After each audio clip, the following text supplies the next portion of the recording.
prayer spot sa Barangay Bani, Balampang, Pangasinan.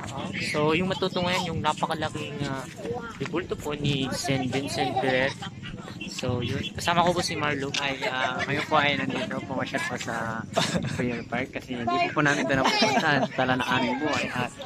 So, pakita mo yung ano.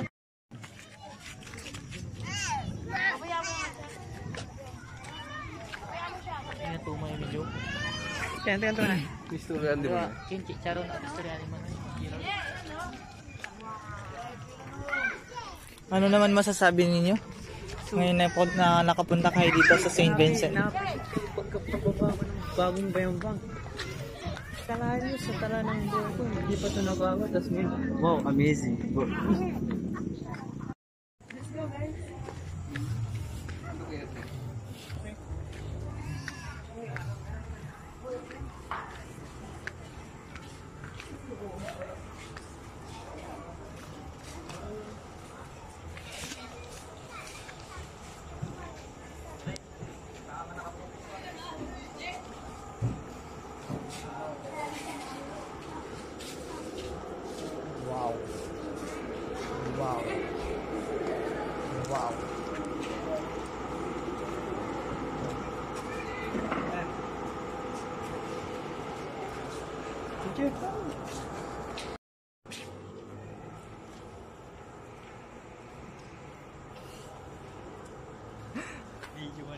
Video to Brad, video.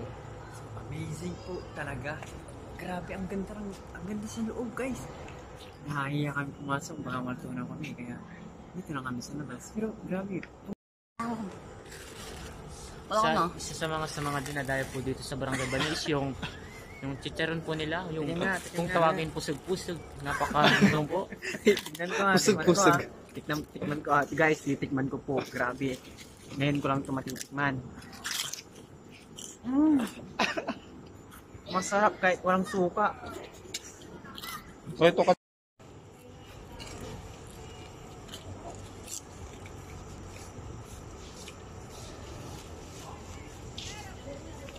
Kami may tudyo. Kalabim yan. Ba? Simba.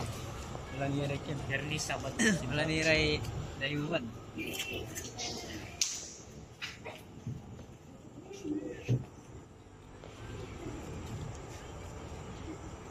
Lager we.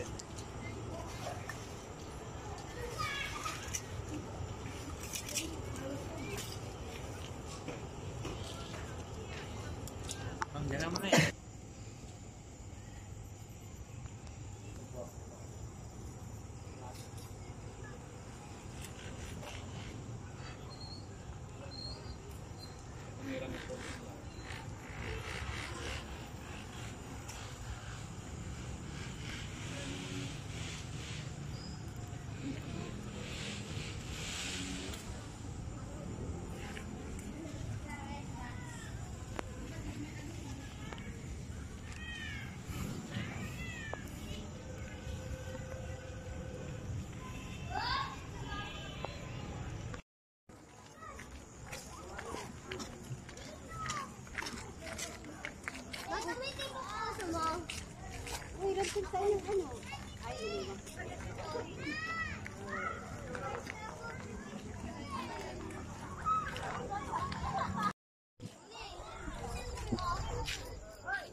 Halo pala titi dyan. Kami sa kiagot na napag sa kiagot na wow. Sama di. Pre. Sulit. Solid pre, yung ano pagkakagawa. Vlog naman. So yan. Hello! Guys, alam nyo, nandito kami ngayon sa silong ng St. Vincent Ferrer. Nakakalula siya guys, kasi akalain mo, yung feet na ba to, Brad? 11,000. Basta mataas sa tao. Pakita mo. Trivia lang yun. Pakita mo.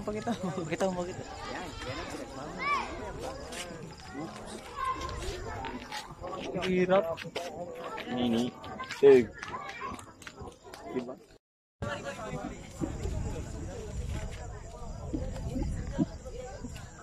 Diyan ka na.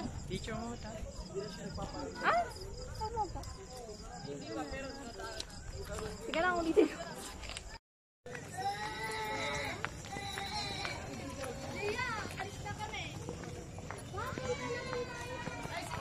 Hello po.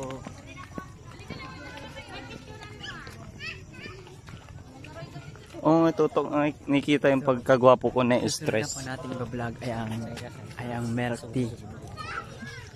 Ang milk tea po. So yan guys, isusunod po namin i-vlog ay yung lasa ng milk tea dito sa Bayambang. Tara!